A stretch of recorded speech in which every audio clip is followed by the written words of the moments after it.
Bonjour et bienvenue sur ma chaîne. Je m'appelle Mathieu, je suis sophrologue.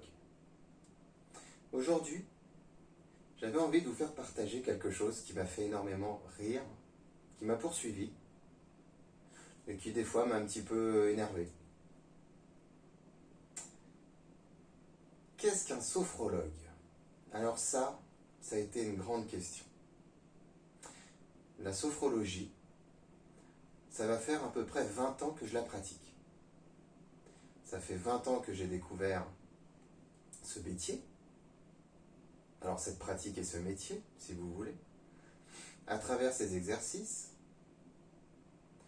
Donc, grande prise de conscience de soi, gros travail sur le diaphragme, essentiel, la respiration et le diaphragme. Et puis la vie de tous les jours. Et j'avais envie de vous faire cette vidéo pour vous montrer une anecdote qui m'a fait vraiment rigoler. Alors, c'est pas une anecdote en soi qui est marquante, mais j'avais envie de vous faire partager ma vision. À chaque fois que j'expliquais que j'adorais la sophrologie, que je la pratiquais, pas exercer, pratiquer, je voyais dans le regard des gens quelque chose d'incroyable. Quand je leur disais que je pratique la sophrologie, voilà ce que je pouvais voir dans leurs yeux. Le mode de vie est très simple. Nous nous en référons à notre grand gourou, Skippy, qui est le maître à penser du lieu et du culte de Rishnu. Est-ce que vous pouvez nous résumer la pensée de votre gourou? Tenter une résumance de la pensée fulgurante et spiritique de Skippy me paraît impossible, mais il me vient un précepte médiateur de la pensée Rishnu qui est que tout bien que tu détiens est un souci qui te retient. Et ça, je peux vous garantir qu'à chaque fois, ça me rendait autant triste que ça me faisait sourire. Parce qu'ils n'avaient rien compris. Parce que c'est une pratique qui est restée longtemps un petit peu dans l'ésotérisme et la spiritualité du fait de l'inconnu. C'est quoi la sophrologie? Je vous avais fait une vidéo là-dessus. Avec des mots simples. Ce sont des exercices de respiration, de relaxation, de contraction musculaire, et puis des projections statiques positives. Pour nous, des sophronisations. On est, pour les sophronisations, dans un domaine où on est entre l'éveil et le sommeil. Alors je ne vais pas vous parler des termes techniques parce que ce n'est pas un débat entre sophrologues. Mais on est tout simplement dans quelque chose de simple. Le conscient est installé comme je suis installé, au calme, détendu. Et je vais laisser partir mon inconscient, puisque mon conscient est là, il est calme, il est détendu, et je suis en toute sécurité. Donc il se relaxe, il se relâche. Et l'inconscient, lui, il vadrouille, il part dans l'imaginaire. C'est le principe un petit peu de l'hypnose, car la sophrologie vient de l'hypnose. Elle s'en inspire. Sauf que le Dr Caicedo en a fait un métier à part entière, grâce à la relaxation dynamique. Il n'y a rien de spirituel dans le sens ésotérique, chamanerie et toutes ces choses-là. La sophrologie est très concrète. Il faut juste la pratiquer, se l'approprier, la ressentir. Ce ne sont que des exercices qui vont faire fonctionner chaque partie de notre corps, avec chaque organe. Chaque exercice a une fonction bien précise, selon les degrés. Et il y a des exercices où on va travailler sur l'interoception, la proprioception, l'extéroception. Mais tout est concret. Effectivement, une fois que l'on connaît la sophrologie, c'est de se retrouver, les exercices, apprendre à se connaître, à se recentrer, à s'aimer, à gagner une confiance en soi. Il n'y a rien de magique. C'est la base. La respiration et le fonctionnement de tous nos organes, de nos muscles et de notre mental. Il n'y a rien d'ésotérique. Et c'est pour cela que ça me faisait marrer à chaque fois, quand je disais que je pratique la sophrologie. Et que les gens me regardaient. Ils étaient prêts à partir en courant, pensant que je faisais vraiment partie d'une secte. C'était incroyable. Alors pour ma part, et je vous ferai une vidéo, je vous dirai pourquoi j'ai choisi d'exercer la sophrologie. La sophrologie ne s'apprend pas comme ça, c'est pour ça que c'est très méconnu. Et ça peut m'agacer aussi. Oh, mais c'est pas bien, mais si. Parce que quand je vois des choses, que ce soit en vidéo, des pratiques, alors la plupart des sophrologues sont super. Vraiment, il y a une exécution des exercices qu'ils arrivent à s'approprier avec leur valeur qui est géniale. Mais,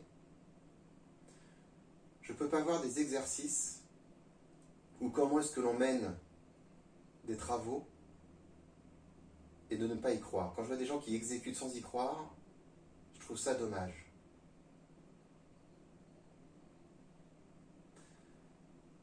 Lors d'une anamnèse, prise de contact avec votre patient, votre sujet, la personne, et de dire que bon, bah écoutez, j'ai pas de baguette magique, il va falloir faire des exercices, tout est entre vos mains, et puis je vais vous faire visualiser la mer, et puis au revoir. Ça me choque. C'est pas ça la sophrologie. Oui, la sophrologie ne se substitue pas à un traitement médical, c'est vrai. Mais on y croit. On est déterminés, nous sophrologues. Parce que la sophrologie, c'est un passif pour le sophrologue.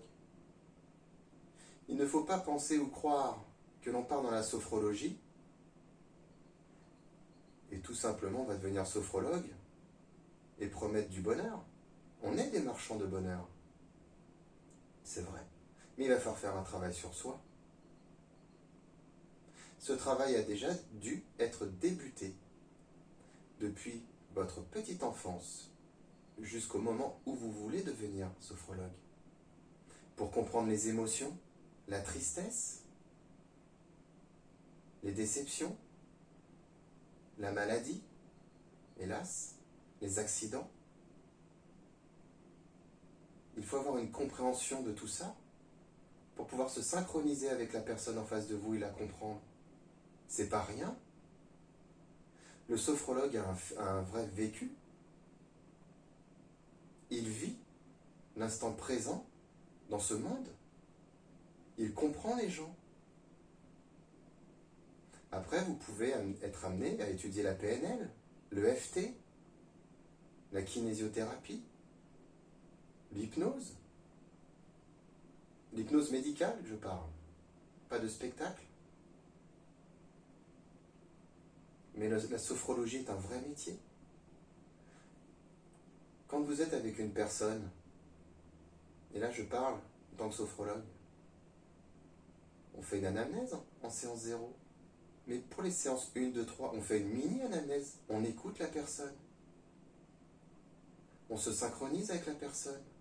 Et ça fait énormément de bien d'être entendu, d'être écouté. On le fait.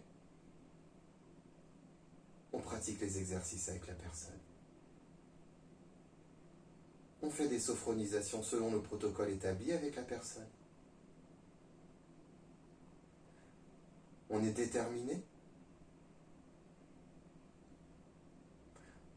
Selon nos valeurs de courage, en tout cas mes valeurs, d'espoir, de détermination, de courage, on est là pour encadrer, aider, relever toute personne qui a besoin de nous. Et il ne faut pas prendre la sophrologie à la légère. Que vous soyez d'une école chalcéidienne ou non, Vous avez dans tout sophrologue une belle personne, une belle âme qui est là pour vous aider.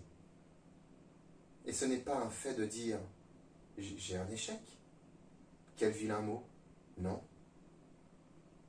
On est comme vos meilleurs amis. On est là à votre écoute. On vous donne des clés.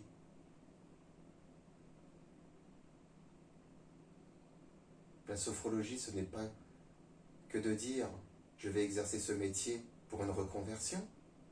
On peut, c'est vrai, mais il faut le sentir en soi.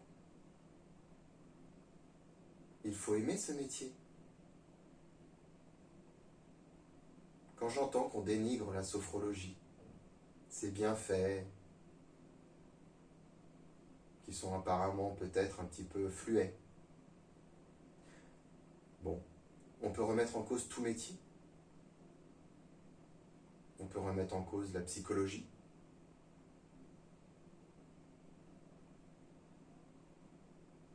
Les psychothérapies. L'hypnose. Mais voyons, la sophrologie est un métier concret. On est là pour aider, pour accompagner, pour soutenir. On n'est pas là pour savoir si ça fait du bien ou du mal. Ça fait du bien. À partir du moment que vous êtes juste en contact avec une personne, le travail, il est fait. Et en plus, vous donnez de votre énergie, de votre temps. C'est quelque chose qui est totalement magnifique et généreux. Voilà, je voulais vous faire partager cette petite anecdote. Merci beaucoup de m'avoir écouté. Je vous fais des gros bisous. À très vite.